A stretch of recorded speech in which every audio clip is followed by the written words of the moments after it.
We'd like to welcome you to the Healthcare Revolution podcast, where we empower you to take control of your health, restore your trust in the medical system, and achieve lasting wellness. I am your host, Brad Powell, Doctor of Physical Therapy and owner of an award-winning foundation physical therapy here in the Salt Lake Valley. Each episode, we dive into all things rehab prevention, overall health, bringing you expert insights from leaders across the healthcare fields. Please note, while we aim to provide with the best knowledge and advice, the opinions shared represent those of experts in the field and are not to be replaced with professional medical advice. So let's revolutionize healthcare and wellness together. Simple is key. If you start off with something that hurts, if you start off with something that you're frankly just not good at, that's very discouraging. And that's with a lot of things. My goal for you is to start to build confidence. I don't care if the exercise feels easy at first, and that's honestly one of my goals, for it to feel easy. Because if you're dealing with joint pain, odds are not a lot feels easy. So when you can say, I can move and it actually feels good, that is a win for me and a win for you. You can find relief. Don't view it as a death sentence to activity moving forward. Just a few minutes a day can make a huge difference. And lastly, making sure that you incorporate variety. Have you moved sideways or backwards today? Have you moved in a way that challenges your body differently than you have in the past or than you have yesterday? Welcome to the Healthcare Revolution podcast. Today I have with me Alyssa Kuhn, and she is from Adventures Alive. She's an absolute expert in any osteoarthritis. And I'm so excited to have her here because we are rewriting the story with osteoarthritis, or what we coined the term as, or what the public uses the term as OA, or bone on bone. We're really going to abolish kind of the mindset and unveil a lot of the truths about osteoarthritis. So, Alyssa, welcome to the podcast. Thank you so much for having me. I have followed you for years as a physical therapist and just admired the work that you've done. And so excited to have you on and talk about this very important topic that we have here. It is one of the things I think that has changed my life and has helped me change other people's lives, because honestly, it can be a game changer to how people move and how people live. Yeah. So we're going to dive right into this topic. And I want to hear a little bit more of your story kind of halfway through, but we're going to dive into kind of the truths about osteoarthritis. I had a patient the other day. I sent for an MRI, and he's got some swelling in the knee. I got an x-ray first, and my hope was the x-ray came to me first. But the x-ray ended up going to the patient first, and the first statement that he received is severe osteoarthritis.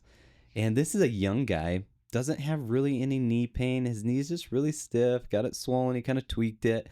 But what does that do for a patient when they hear that information? For anyone, really, not even a patient.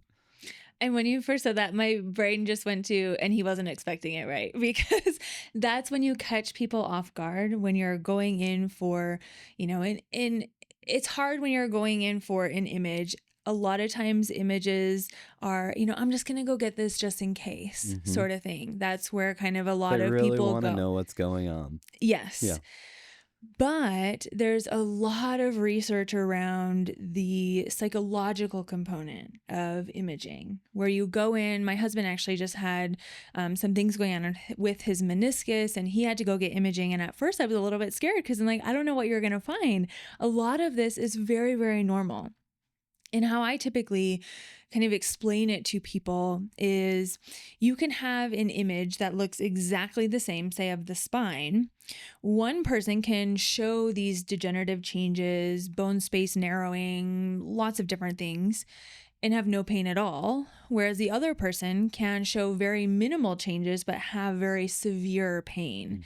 And so it's one piece of the puzzle, but just because you see something on an image doesn't necessarily mean it's going to correlate directly to pain or loss of function, things along those lines. But the problem is, a lot of times when people get those results, we aren't radiologists, we don't really know what's going on, and then they see these results without any interpretation of, this is something that we see a lot, this is very common. Instead, it's, you have severe osteoarthritis of the knee, and then your brain just goes down this path of, what's this going to look like years from now, especially if they're young? Like, what am I going to expect? Even if one of us got those results, it would be a little bit surprising at first, probably.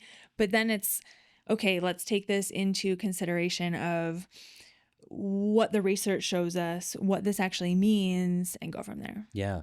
One of the research articles I pulled up said that the College of Rheumatology suggests that the physical therapy should be the first line of defense for osteoarthritis. Tell me what you think about that. And there's many colleges that say that, many clinical practice guidelines that say this is the first line of defense and the most effective treatment for osteoarthritis.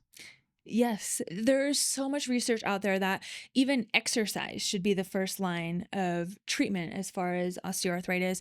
Even if there's not necessarily a diagnosis of osteoarthritis, I've honestly pulled back a little bit in some of the messaging and things because it's joint pain, joint stiffness. Because not even using arthritis. Because, how do people interpret arthritis? Define that for us. What is arthritis? So that's part of the problem, is a lot of people don't necessarily know what that is, or they don't know that's what they have, but their symptoms are very similar. So osteoarthritis is basically, if someone is telling you I have knee arthritis, or I have hip arthritis, odds are they're talking about osteoarthritis. Typically, the hallmark symptoms are going to be joint pain, joint stiffness. You can have some swelling, instability, but primarily those are going to be your two main symptoms. And osteoarthritis seems like this complicated word, but a lot of times, and as you know, that people don't necessarily always go in for a diagnosis. People don't always go in and seek help or seek medical attention. A lot of times we're just going to continue on. I'm getting older.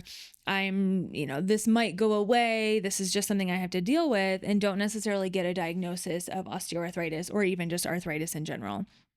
The other main arthritis type is rheumatoid arthritis, which has a lot of other symptoms. There is some joint pain, joint stiffness, but it's more of a systemic condition, meaning it also can affect fatigue, and you can have fever, and you can have other things going on besides just like a localized joint pain. A lot of times it's smaller joints. Osteoarthritis, we're looking at knee, hip, spine. You can have it in hands and feet too, but those larger joints, and it typically starts on one side. So that's kind of what we're looking at in terms of osteoarthritis. But again, not everyone gets a diagnosis. So it's if you are dealing with joint pain, joint stiffness, or if you have a diagnosis of osteoarthritis, so much research out there is pointing for exercise. Mm-hmm. But the problem is a lot of people are fearful of it. Yeah. Or they're even told by healthcare professionals, lots of different people, I don't want to throw just one under the bus, but that they need to avoid exercise. Mm-hmm. They need to continue to rest. Stop running, don't walk. Like what are common things that you've heard from patients that their healthcare providers have told them? Avoid squats, which never squat again. Yes. If you're going to get up from a chair, how are you going to not squat? Yes. That's a big one, because then it turns into never bend your knees again. What do you mean? I mean, life, you have to do that, right? Never get into a car, never get out of a car. But to then explain that to somebody, it's really difficult, because if they have this hole that's been dug of don't do this, then it starts to create this fear around it. Mm-hmm. And the thought that I shouldn't be doing this, or anticipation of pain. Mm-hmm. Then you start to go down this cascade of avoiding all movement, and it becomes a very life-altering thing, because movement then becomes very scary. Yeah. But if it's the first line of defense, the first line of treatment, that's a really hard hurdle to overcome as a healthcare professional. For sure. As a physical therapist coming in down the line, oh, well, I was told don't do exercise. I was told, not to squat, not to bend, all this no long lunges. list, right? And yes. but but yet the clinical practice guidelines are saying first line of defense is exercise, and the best thing you can do is exercise. So my question for you is, where do people go wrong? They get into exercise, they get enthusiastic, maybe they hear these things, maybe they start working with their PT, and then what happens? Give me some scenarios here. Maybe So, some experiences with some people that you've worked with too. so one is they are not really sure where to start. These are some of the people who are then turning to social media, which can be a great place, but there's a lot of conflicting information out there. Mm-hmm. And if you post something and you see an exercise and then all of a sudden you try it and then it hurts, it's like, oh, exercise is kind of written off altogether, Mm-hmm. unfortunately. Even knowing the research says that, and people have told me exercise is good, I did it, it hurt, therefore exercise hurts. Yes, And I'm not going to do it again. It becomes this generalized thought, which is one of the reasons why I have really tried to show an exercise, say a lunge, which is going to turn a lot of people off, because immediately you see a lunge and it's like, I can't do that, or I've been told not to do that, or that hurts. But then it's like, okay, if you can't do this, then let's try this, like a a front foot elevated lunge, where your front foot's elevated, tends to put the knee in a little bit of a better position. Mm-hmm. And then someone's like, oh, well, I can do that. If you can't do that, then it's okay, let's try a modified single leg squat from a chair, one of my absolute favorite exercises. Oh, I can actually do that.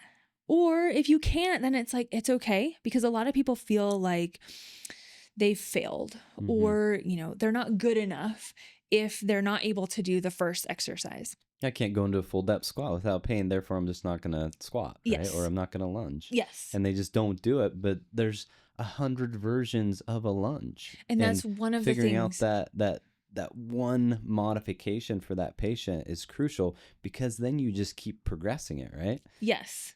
And that's one of the things that I've put so much time into, is showing other modifications. Like I have a YouTube video that has 10 modifications of squats, because as you know, as a physical therapist, not everyone's going to be the same. Some people are going to have more strength. Some people are going to have less strength, and you have to be able to meet people where they're at. And I think that is one of the biggest reasons why people go wrong in terms of exercise. Yeah. If you start off with something that hurts, if you start off with something that you're frankly just not good at, that's very discouraging. And that's with a lot of things. For sure. But if you can meet them where they're at and say, okay, we're going to try a standing up from a chair using a TRX strap or upper body support, a kitchen counter, and people are like, oh, I can do that. The success Tell of me exercise. what that's doing when they use the TRX or a counter. What does it do to the joint? Why does it actually decrease pain when you modify certain exercises? So it takes some stress away from the joint itself. And with that, sometimes when you just go into, say, a squat, your body's not necessarily moving in the most optimal way. It's compensating, using muscles that shouldn't really be used, or not using muscles that should be used. And so maybe your back's in a different position and it's just not feeling great. Yeah. Adding support takes some of that stress away. And honestly, for this exercise in particular, it can help bring a little bit better form, less room for error. And this is why a lot of people like exercise machines and things like that. There's less room for error. It doesn't require as much stability. So you do want to be able to progress away from that. But when you can, and honestly, a lot of it's, physical, like I was just mentioning, but it's mental. It's my goal for you is to start to build confidence. I don't care if the exercise feels easy at first. And that's honestly one of my goals, for it to feel easy. Because if you're dealing with joint pain, odds are not a lot feels easy. So when you can say, I can move and it actually feels good, that is a win for me and a win for you, because I know that once we can get you on this path of actually associating movement with something positive instead of something negative, that is the key to open up the floodgates of progress. Yeah. But the thing of it is Even some, physical therapists are guilty of this, that they typically tend to apply a cookie cutter approach to somebody walks in with knee osteoarthritis. Okay, we're going to do this, this, this. Because that's what I've done with other patients, right? That's what's worked And for that's other what people. you mean by cookie cutters. They apply the same treatment to various amounts of people when every single patient should get a customized approach, right? Yes. Just like glasses. Yes. If I was to take off my glasses and give them to you, they're not going to work, right? A lot of people think exercise is just blanket, same for everyone, right? But having a skilled doctor of physical therapy help you figure out those modifications for you so you can move. There is a reason why physical therapy is the first line of defense in exercise for osteoarthritis. But people misinterpret that because then they start doing things too hard and then they hurt themselves and their knee swells up and they're like, well, I guess my neighbor was right. I should get that surgery. Right? Exactly. And so it's really working on building that confidence to like movement again. And then that can be so incredibly powerful. But it's a fine line at first of not overdoing it. Of course, sometimes it's trial and error, but it's the understanding this may be a little bit uncomfortable at first, and that's normal. Listen to your body. So many people try to go 0 to 100 or try to push through pain or push through an injury because they think that, if I just keep going, it'll go away, when it won't. And it'll make things worse, or it can make things worse. And so it's listening to your body and just being okay with things feeling easy at first and really starting to love movement again. Yeah. If you were, we talk about an elevator pitch. I was in a sales meeting yesterday. We were talking about elevator pitches. If you were with a person in an elevator and they just mentioned, my knees hurt and I was told by my doctor to do exercise, and you and your professional self, you only got 30 to 90 seconds to say this. And they just said, oh, I'm hurting because I exercise. What would be your just response for that? Start simple. I think a big reason a lot of people are intimidated by exercise is the fact that they feel like they need to do a 60-minute workout routine in order to be effective. Probably one of the things that I would start with would be choose 2 or 3 exercises that feel really good, whether that's sitting on a couch, kicking your legs out, or that's standing and stepping side to side. Find 2 or 3 movements that feel good to you and repeat those 2 or 3 times a day. Mm-hmm. Do it for the next week and see how you feel. Because it's not you need to do 6 or 8 exercises every single day in order to start seeing progress. For so many people, especially in that mindset of exercise isn't going to feel good, or I'm scared, or I'm not really sure what to do, simple is key.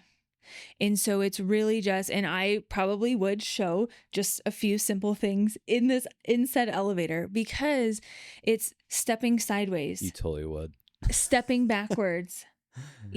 Sitting down and kicking your legs out. A lot of people don't realize that these simple things are exercise, right? Yes. In PT school, we use the term joint reaction forces. Tell me about the joint reaction forces just from side steps to a lunge. Like what happens in the knee joint or the hip joints with that extreme variation of just stepping side to side versus like a full depth lunge. Or even a better example is sitting on a couch and straightening your knee. What's the joint reaction forces happening there versus a full depth lunge? So I might need you to explain the joint. To be honest, me and physics did not really get along. Let me define joint reaction forces. So it's pretty much how much force is going through a knee with various types of exercise, right? The reason your lunges probably hurt is because the joint reaction forces are so much greater. Maybe it's 5 times your body weight because you're going a full depth lunge versus you're just straightening your knee, right? Both of those are good movements, but one may hurt because joint reaction forces are too high. But if we can figure out a joint reaction force that is good enough, and you don't use these terms because you are working with these patients and you would never explain that to a patient, right?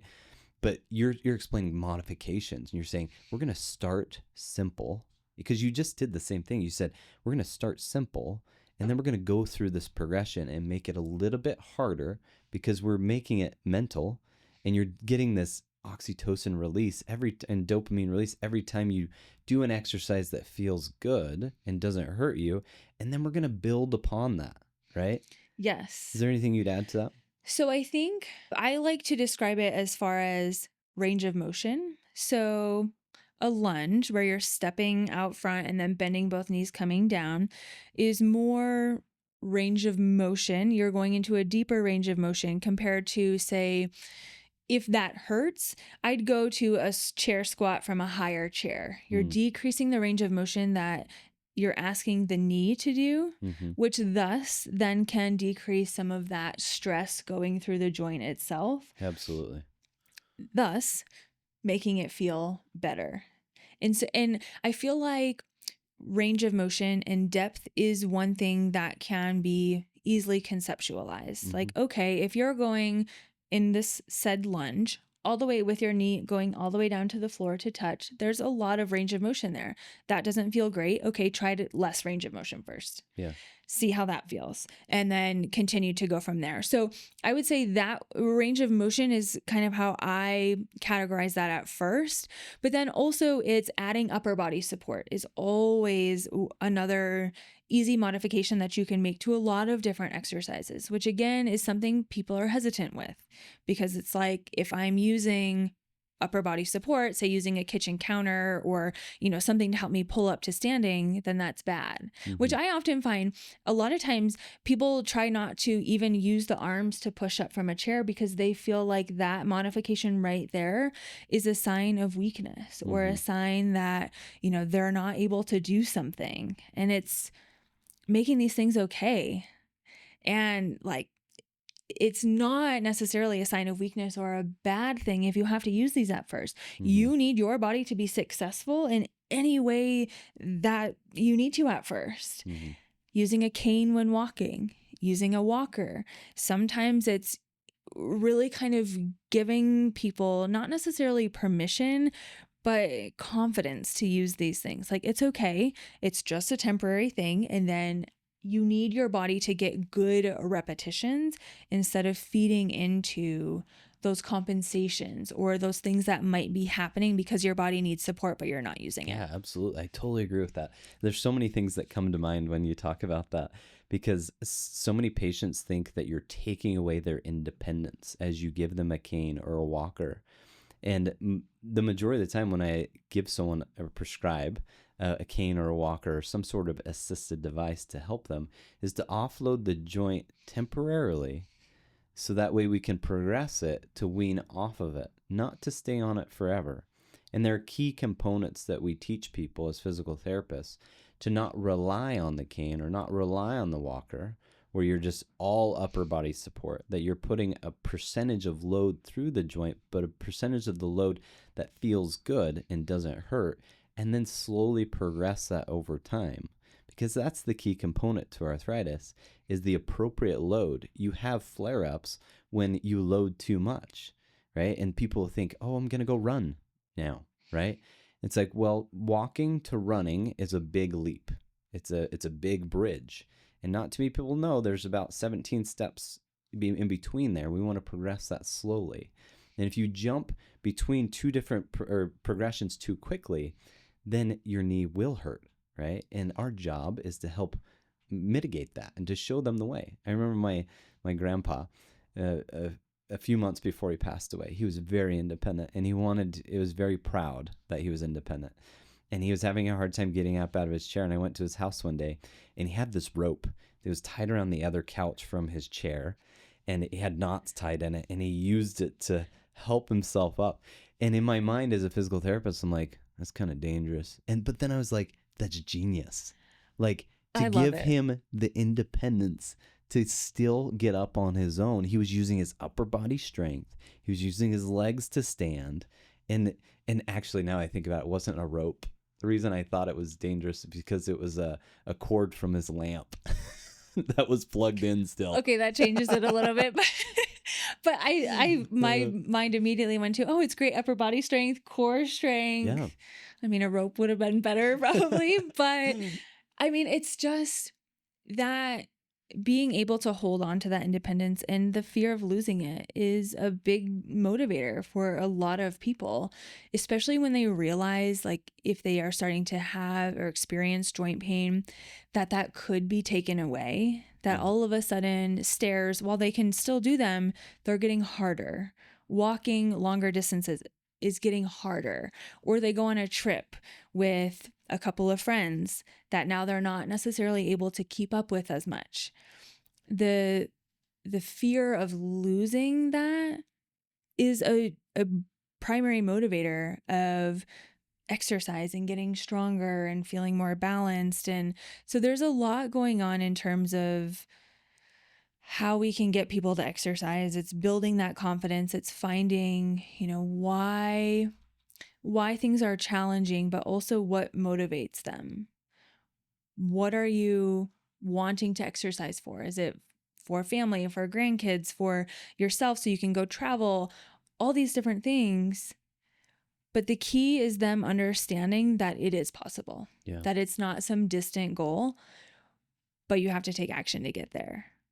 But one of the biggest beliefs is you have to believe in yourself that it's possible. Yeah. And then from there, it's like, I'm going to start working towards this. I love your message of keeping the adventure alive, because people, as they age, they think that the adventure has to discontinue, that I am beholden to my arthritis and I can't do that anymore. I'm getting too old for this.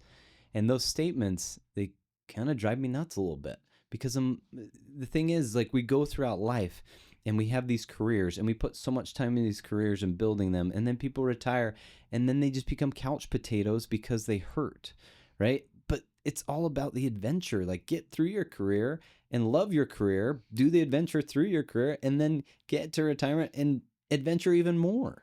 Tell me a few stories that you've had of clients that you've worked with that have maybe gone through this hard phase of just thinking their adventure was done, and how you helped mentor them and give them resources to get back to their true adventure.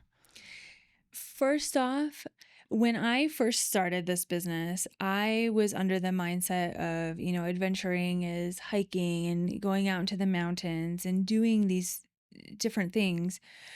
But really, an adventure is anything you want it to be. It could be walking around the neighborhood. It could be enjoying, a social event with friends. It could be cycling or just riding an e-bike, around the neighborhood or whatever it may be. So playing pickleball with the girls. Exactly. Yeah. So an adventure is something that truly is what you define it. And for some people, like a few members in my membership, Adventures for Life, that's traveling and being able to keep up with their significant other, being able to tackle all of these stairs. There have been countless stories of, I went to Greece, I went to Rome, and was able to do everything. And, if you're listening and in Italy, you don't necessarily know what kind of terrain you're going to encounter. Steep inclines, stairs. So it's not even just building the strength, but it's building the confidence and resiliency that anything I come up to, I feel confident in my ability to get down it. Because I've practiced it. Yes. Right? I've worked on these things. I've consistently did it. Absolutely. Right? One of the best pieces of advice I think I've learned from you as I've watched your videos is consistency is everything. If you have these extreme variations in the way that you train, you go 3 weeks without doing anything, and then you think you're just going to jump back into activity, that's what's going to cause issues. But if you can just be ridiculously consistent with a very simple routine daily, it can really help you get to these adventures. And that's where it comes from, the simplicity of it. So again, it doesn't necessarily have to be a 60-minute workout that you're doing every day. It could be 10 minutes. And honestly, I've had to kind of learn that myself, because I was in that same mindset of, if I don't do 60 minutes of CrossFit, if I don't do 60 minutes of lifting, if I'm not like feeling like I need to lay on the floor afterwards, then that's not an effective workout to me. Mm-hmm. But now there are lots of things. We went on a 3-mile hike yesterday, and it wasn't very steep. It wasn't very hard, but that's exercise. And I've kind of started to shift my own personal thinking towards that. And now helping other people understand that, because a lot of people don't necessarily enjoy exercise. They don't want to sit there for 60 minutes and do something that feels really, really challenging. So you have to meet them where they're at of, let's bring the intensity down. The intensity does not have to be super high, but let's move in the right ways. Let's bring in some variety, and variety is kind of the stem of everything, which we'll hopefully talk about in a second. But again, meet you where you're at. And I think that's the reason why people can all of a sudden go from like not being able to walk in the sand to being able to walk in the sand, or being able to get up from the floor and play with their grandkids. I mean, there are countless stories of what strength, confidence, and just that movement resiliency has really helped people accomplish. I had a member recently who was able to ride a horse again, which getting on the horse requires a degree of hip range of motion. You have to break down those steps. Yes. And Because so people just think that I just jump on a horse. Yeah. It's like, no, I could break that down into 10 steps Yes. of things that you need to do to be able to get on that horse. Let's look at your ankle range of motion. Look at your knee range of motion. Can your hips do that? Do you have enough core strength? Do you have the arm strength to pull up? There's so many different things that we're thinking about as you just simply get on a horse. And when you add in that variety to strengthen the ranges of motion that you might not typically use, or like if you move your leg out to the side, a lot of people don't move sideways. And so when you start to incorporate that, you might notice that that range of motion starts to improve. Like if you have hip arthritis, moving side to side might not feel great at first, but if we start moving into side steps and adding different variations to it, that range of motion can improve. Or we start looking at focusing on your feet when it comes to certain balance exercises. Now your foot strength starts to improve. And so it's adding this variety. And that is, I think, one of the biggest keys in unlocking movement confidence in general. We as I'm going to humans, pause you there because we're going to retake that. That is so good. The variety piece. Let's say that again. Okay. You said the key component, like one of the best components is variety. Can you just restate that statement? Yes. That's so good. One of the key components to unlocking confidence with movement again, unlocking strength, balance, power, is adding variety, which is one thing so many people miss, but it can actually be a very easy thing to incorporate. We as humans spend a lot of time moving forwards, walking. A lot of people love walking. It's a great form of exercise, but walking alone is not going to support your health. Walking doesn't strengthen. Walking can work on balance to a certain extent, but the primary thing of it is it doesn't strengthen your muscles. It also only works certain ranges of motion. You bring each leg forward. You're not necessarily moving backwards or sideways. You're not challenging your body in these new ways. So you start to lose that. You start to lose balance moving side to side or backwards. And then, hey, maybe you have to take a step back or a step to the side to grab something. Then all of a sudden you're off balance and you're not really sure why. A big portion of Keep the Adventure Alive and something that I've really been trying to push is, have you moved sideways or backwards today? Mm-hmm. Because as simple as it is, it makes such a difference. Like, I challenge you right now, if you're listening to this in somewhere where you can move, no matter what age you are, try stepping sideways and do it for a minute. And you actually might be surprised at how quickly the sides of your hips start to feel tired, or how kind of interesting it feels, because you're not necessarily used to using those muscles all the time. So one thing that I really try to incorporate in all of my workout videos, in a lot of my content, is doing movements that help you move in those different directions, or challenge you to try to move in a new way, because that truly can really start to activate different muscles and can help you feel really good. And so moving sideways and moving backwards, incorporating just those two simple things. If you're waiting for something to cook, standing in line. I have lots of members who are like, I was standing in line at the pharmacy and I was stepping side to side and somebody asked me what I was doing and then they started doing it. And it's just a lot of these doing some dance steps for the day. Yes, a lot of these cool things. Or people are, walking backwards in their neighborhood and someone stopped them and asked them what they were doing. Or they saw someone out in the neighborhood walking backwards and they're like, I know exactly why they're doing that. Mm-hmm. And so variety is one component that you cannot forget about, but so many people do. I love that you said it's a key component. I mean, I hope if, as listeners are thinking about this or you're struggling with this, that is one thing you truly understand. Variety is absolutely necessary for you to improve. And we move only in certain planes of motion. I remember the first lecture in PT school was about planes of motion. Right? We talk about the frontal plane, the sagittal plane, and the transverse plane. Often we move in the sagittal plane mostly. And these other planes don't get really challenged much, and that you don't add stress to certain areas. And the body adapts based on the demand you place upon it. And if you don't apply appropriate demand to all the tissues in your knees or your hips, you'll apply demand to some, which will increase their load capacity. And then other areas of your joints won't have that load capacity. But then all of a sudden, when you have to step to the side on a hike, or you go play pickleball and your knees are not able to tolerate those movements, all of a sudden the joints get swollen because the tissues aren't able to accept that load. Or you get injured and you're like, why am I getting injured? And it's like, what does your strength training routine look like? And there's your hip, just in general terms, moves 3 primary directions: forward, sideways, and backwards. If you are only moving in that kind of forward motion, you're missing out on the other ways of moving. And same thing goes for your shoulder. Your shoulder moves in lots of different ways. And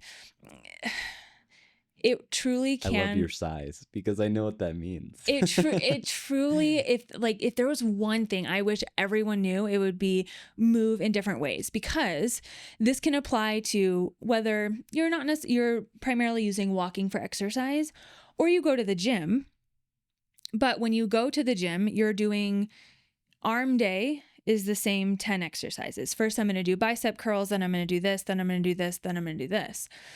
Leg day is, it's I'm going to do the this. Big muscle groups. Well, not and like it's the smaller, the stabilizing ones. It's the same movements. Mm-hmm. There were a lot of patients I met who they would show you their workout routine. Yes, I'm going to the gym, or yes, I'm doing this workout routine, but they're running through the same exact 10 exercises, 8 exercises every day. Your body gets used to that.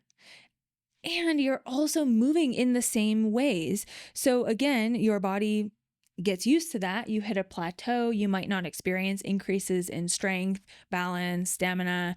You might not feel like you're getting better because you're not adding variety. I rarely ever will do the same workout routine.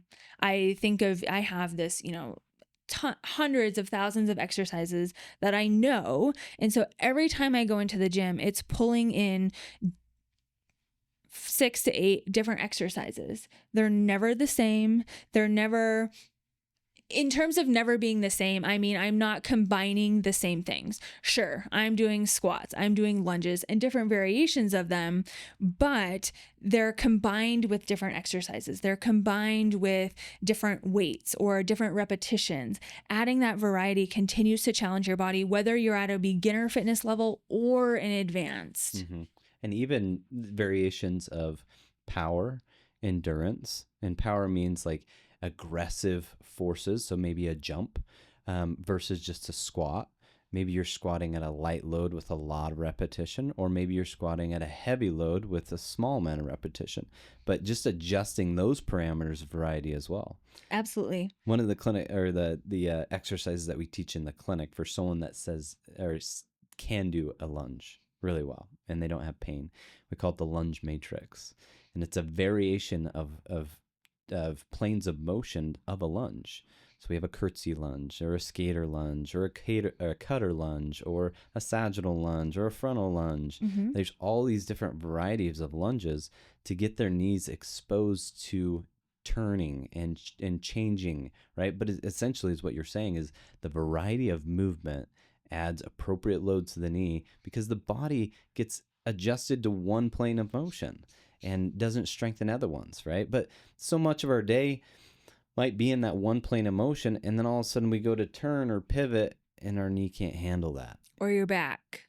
Mm-hmm. Where, it's like I was reaching for something or I was bending over and all of a sudden I felt this pain in my back and then people are like, well, I shouldn't bend over because that's bad for your back. But actually your body just wasn't prepared for that. Mm-hmm. And I think that is important in terms of a lot of movements get pretty bad reputations, like a deadlift, where you're picking something off from the ground, usually weight. People, every time I program a lot of deadlifts in my Adventures for Life program. I just did a podcast 2 weeks ago on deadlifts and how they're the most powerful thing for your back. No matter who you are, everyone deadlifts. You can do it. Take it to my grave. Yes. But because maybe somebody has gotten hurt doing that specific movement, Mm-hmm. now that movement is demonized, or a squat. Yeah, it's now like that I got hurt doing a deadlift, therefore I'm never going to deadlift again because that was the exercise that hurt me. Which instead, it's shifting, okay, my body wasn't prepared for that. Either the weight was too heavy, maybe I wasn't doing the correct form, maybe I wasn't doing the correct variation I should have been, I did too many. There are a lot of things that go into it. And so it's preparing your body to do these specific exercises. So my workout membership is a progression. You start at level 1, you move to level 2, and you move through all these different steps because in each level, there are specific exercises that I know in level 1, these are going to help you master the things in level 2. In level 2, these are the things that are going to help master level 3. And so it's a very progressive program in the sense that you're following along with me. So you don't have to do any thinking. You don't have to say, okay, this is easy. Now I can do this. It's okay. Let's follow along. And there's a specific strategy behind it because I know you can do a deadlift. It's probably not going to feel great right now, but if we do these specific exercises, I know that's going to set you up for success down the road. Mm-hmm. And how do you, so we just passed a bill in Utah. I worked really hard on this bill personally. I'm on the board of directors for our profession. And we passed the bill to become primary care providers in Utah. Okay. We're the first in the nation to do it. And you're doing it already. Like people are coming to you as the first line of defense and you don't use insurance. You just do a self-pay option, right? But a lot of physical therapists are thinking, oh, we need them to come into the clinic, right? We need them to physically see them, to make those adaptations. This is what you're doing is another option that's guided by a doctor of physical therapy that gives them a structured way of progressing. And how do you communicate with your clients as they're working through these progressions? So I think there are a few things that I do because obviously it is harder when you don't necessarily know the person that's watching it. You don't know their range of motion, their balance, all of these different things. There's a zillion questions. When somebody reaches out and is like, I have knee pain, what exercises should I do? You have a list of like 30 questions you would like to ask first. Yeah. So when my main mission for this general program is for it to apply to many different people. So one of the ways, and this has been kind of iterated a few times, but now we have a test upon entering to see, okay, what level are you at? And so we use a couple of different tests and, are you in pain? Have them describe that a little bit. And then they're placed in a level 1, 2, or 3. And from there, in each workout that I'm doing, I am mindful if somebody is brand new, if somebody has never seen this movement before, if somebody has pain during this. All of the years of comments and messages and emails I've gotten have really stuck with me. And in the program before, I actually met with a lot of different members. I think it was, hundreds of people. So I got some insight into what they're thinking, what cues might work a little bit better. Like if I say it in this way, they might understand it more. Mm-hmm. But I think one of the biggest things is offering many different modifications, which can be hard when you're on the fly doing a workout video, but it's okay if you have to assume that not everyone's going to feel great doing this. And so let's offer a modification. Let's offer reducing weight, but also making it okay to do so. That, it's not a sign of weakness if you have to go down in weight, if you have to hold on to something, if you have to add a cushion to your chair as you're standing up and down from it. So it's meeting people where they're at, but also in each of these levels, there's tests to pass before you move on to the next step, which are a lot of physical therapy outcome measures, standing up from a chair, doing these different tests to make sure, okay, you need to be able to do 10 repetitions of this without any pain before you move on. Which is so crucial because it goes back to what you were saying about meeting people where they are. People don't know where they are. Yes. And these outcome measures, these tests that we perform help us determine, if you're at level 1 or at level 10. And it helps us put you in a category. My daughter's in swim school and she has to pass all these levels of swim school to be at a next level, right? And each one, as they pass it, they get an award and it's like this big deal. And the same thing is, from what you're telling me with your program, is you got to pass this test before you go to the next level, right? And that you have to do it with no pain, and then we graduate you to the next phase, right? I love that. Tell me about all the different services you provide for your clients. This is one of them. You do the tests, you put them through this workout routine, you do online workouts that they can follow as well. You do YouTube videos, some shorts, some longer ones.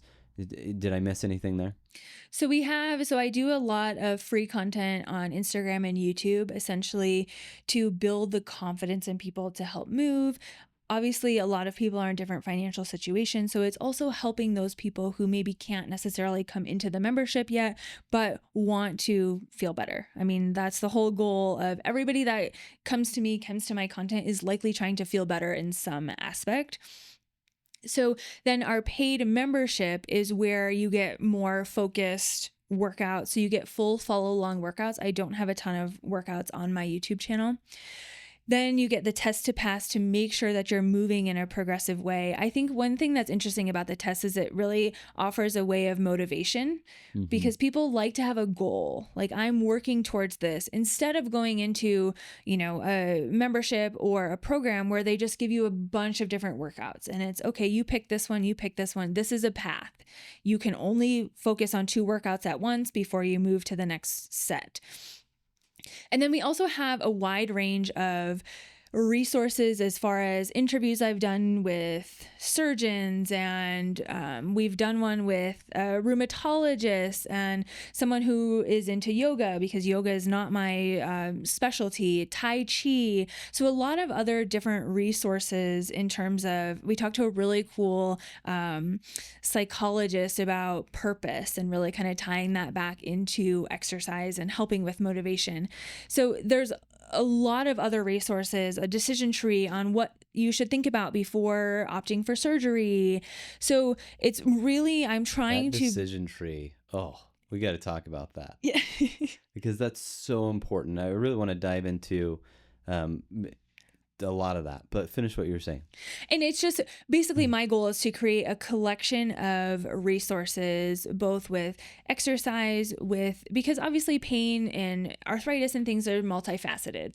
It's not just exercise isn't necessarily probably going to solve all of your problems. You also need confidence and understanding of what osteoarthritis is. We've done a masterclass on the hip, the knee, the foot, and the spine of, okay, here are some of the things that could go wrong. Here's what you should do, and here's how you can use Adventures for Life to help with that. Not only if you're dealing with that injury, spinal stenosis, for example, but if it were to come up in the future, now you have a little bit more confidence. Oh, I know what that is. Yeah. Oh, that's not as scary as I originally thought. We have a lot of osteoporosis resources. So it's really a collection of, you come here and here are at least a majority of the resources that you'll need. And I'm continuing to add everything. I love that you create a pathway, because there's so many different pathways and people don't know what path they need to be on. And what I also love about your content is very simple. So many people like just think it's so complex and there's so many things I have to know, but there's some complexity to it as well, but you break it down so simply for people where it's like, well, yeah, that's easy. Step side to side, do some calf raises, straighten your knee, right? You're getting that lubricant to their knees to get at that joint health, right? And you just make it so simple that people can truly understand it. Two questions that I have. Number one, when do you feel that PT in person is necessary versus a program that you offer? What do you suggest to your clients? And that's a very good question. I think, of course, because I love giving people options, because sometimes people can't come into the clinic and meet with someone on a regular basis. Maybe they have a 7 to 6 job, 7 a.m. to 6 p.m., and they just literally cannot get into a clinic, right? And these options that are flexible can be really useful for them. And there are plenty of members who are concurrently going to physical therapy and then doing the membership as well, because they complement each other. Yeah. Seeing an in-person physical therapist honestly is great for everyone. If you have that option, at least just to see how you're moving. Obviously, I can't necessarily see how you're moving, on the other side of the screen, where we can there's always things you can fine tune. If you have pain that just doesn't seem to be going away or changing, if you notice, say, a new pain doing certain things, or if you just want to perhaps maybe even expedite the process or really fine tune how you're moving, those are all great options. I will never say no to going to see an in-person physical therapist, because certainly there is benefit to checking form for exercises and different things. I try to explain it in so many different ways, but sometimes you just need that like hands-on help. Yeah. So it can always be a great option if it's available to you, and especially if you're dealing with pain. But if you don't necessarily have that option, there are a lot of other resources out there. So say someone's gone to a physical therapist and they get hurt and it makes it worse. What are some common mistakes that you see physical therapists make in this realm? Because this is a very specific type of physical therapy, osteoarthritis. And there are some common mistakes that physical therapists make. What are kind of some that come off the top of your head? One big one is starting too intense, or not necessarily setting the stage for exercise. Because I get a lot of emails that say, I've done physical therapy in the past and I ended up getting hurt. Or whether that be the case or not, people perceive they got hurt at physical therapy. And a big portion of that is not meeting people where they're at. If you have somebody who comes in and you need to, say, do a 30-second sit to stand test where you're standing up and down from a chair in 30 seconds, if they are fearful of squats, or if they're not necessarily able to do that, it could increase pain, but they're trying to push through it because they know that's what you're looking for. They know that's what you want them to do, and you can flare up pain. Then they're going to associate that with negativity. And then when they go home, odds are they're going to cancel the next session or not look forward to it. And so pushing too many exercises, pushing too intense exercises. Honestly, I think we need, I'm going to say this and it's going to be a fine line, because sometimes it's making things easy at first, but then some physical therapists stay there. Mm-hmm. If you are going to a physical therapist and you are doing the same exact exercises every single time, you need to find a new one. Again, a lot of people I hear, I've been doing, this sheet of exercises for months, and it's, very simple things. You can do so much more, but you go in and then they basically supervise you doing this exercise routine. The same routine that you've done for months, right? Yes. And I want to kind of bring this all together. We call this the Healthcare Revolution podcast. We are working on starting a revolution in healthcare, and that is this collaboratory experience with everyone. And that's PTs that work in various fields. You work in this virtual field, which is so powerful. I work in this clinical, like in the clinic when we're working with patients, right? And we have to utilize each other, and surgeons as well. Medical doctors, pain doctors, we're working together collectively as a team. Tell me your thoughts on the importance of all of us working together as a team. The pathway or the journey with joint pain, arthritis, or truly any healthcare condition revolves around all of us being on a similar page. It's kind of like a puzzle. We're all putting together this puzzle that creates movement, freedom, relief, etc., whatever your goal you're looking for. But the problem is when there's a breakdown along that path. For example, like if surgeons or primary care physicians aren't necessarily on the same wavelength in terms of osteoarthritis, where they're feeding into these myths, these misconceptions. And this can happen with anyone. It's not necessarily just, the physicians, but where they start to take away from us a little bit. That you can go try physical therapy. It's probably not going to work, but go try it first and then we'll do. Because insurance said, right? Yes. And then we'll do imaging or surgery or whatever it may be. That's taking away from us right away. Before they even walk in the door, there's doubt. And so we have to be on the same wavelength of empowering each other. Yeah. Could you imagine if a surgeon consistently told patients that I want you to do physical therapy first because that is the best treatment. It's the first line of defense before injections, before surgical approaches.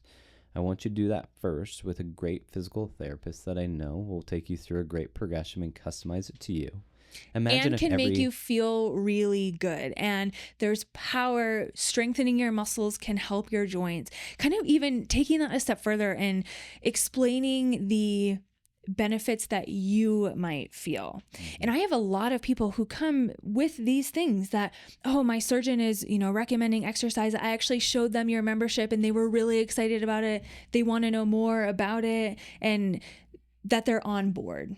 Because when I know that we can get, a physician or I even have people going to physical therapy. Oh, I showed them your program and they think I'm doing really, really well. When we can get, that external validation, when that person doing the membership can get that external validation of you're doing a really good thing, that only helps adherence, helps motivation. And so or like even when somebody comes to you in person and they say, oh, I actually saw the exercise you showed me on Instagram, or I saw it on YouTube. And then they're like, oh, then that external validation really, really helps. Absolutely. And so if we can continue to validate each other and the purpose and what we're trying to go after, I think that is key for the patient because they get that further confidence that what they're doing is actually right, or they're at least on the right track. Yeah. So there's this group I'm a part of that puts on a conference every year in the fall, and it's a multidisciplinary conference, and everyone speaks. So they do 8-minute, they call med talks, and each profession does a medical talk or a TED talk, you could say. Sure. And it's inspiring. It's about their profession. It's about their viewpoint. And the whole idea is to connect us together as one. And it's incredible to hear other people's perspective because you hear a surgeon up there talking about a surgery in their perspective because they put on this lens and they see osteoarthritis in one way.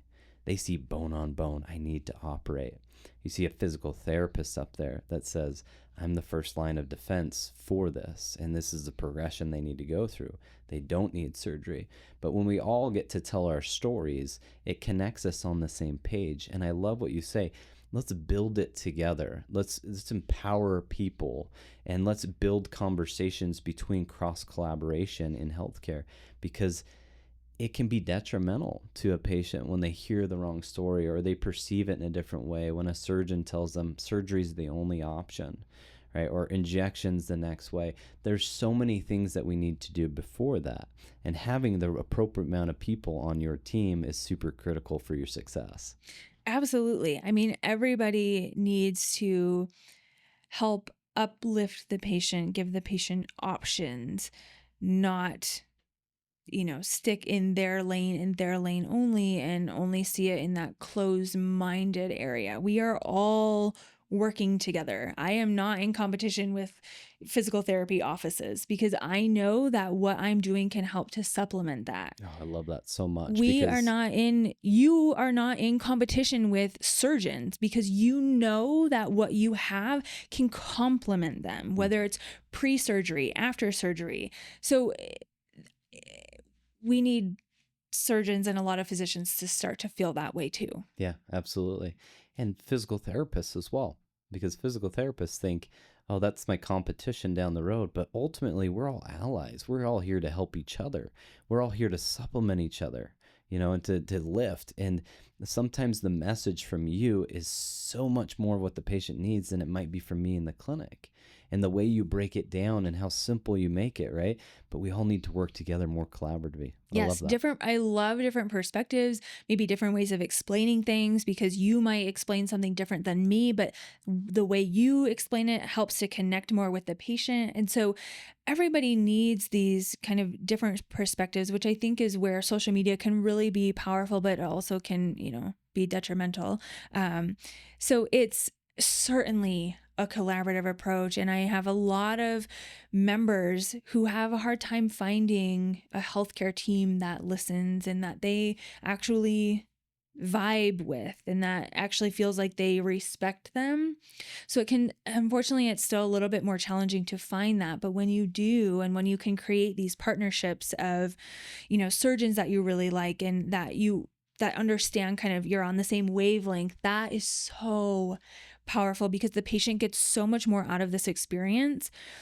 I have a lot of people who get a hip replacement don't see physical therapy. Oh yeah, that's the biggest issue nowadays. If we could get that surgeons hip surgeon, are like, no, you don't need to do rehab after hip surgery. It's like 90% now. I mean, that's just based on my own stat, right? But a lot of surgeons are telling patients you don't need rehab after that hip surgery. I did a ton in depth for 5 years in PT school of the importance of rehab after hip replacements. And the statistics on what rehab did for those patients were mind-blowing. We don't have enough time to go over all those today. But if you have a surgeon that says you don't need rehab after having a hip replacement, get another opinion, because there's so many things that we can do for you. Yes. And honestly, not providing that or not explaining it or even, encouraging it is doing a disservice to the patient, because their outcomes, the way you feel afterwards, likely isn't going to be compared to somebody else. Sure, you might feel good, walking, doing daily things, but if you want to get back to, pickleball, or if you want to get back to hiking or doing these other activities, it's doing a disservice. And so we need to be on the same page that what if everyone just encouraged physical therapy? And, obviously physical therapy is the same. Not every physical therapist is created equally, and there are some that are better than others. But if you can find that team that really can work together, it truly benefits the patient in so many different ways, both physically and mentally. Absolutely. There's a new code, ICD code, for musculoskeletal physicals.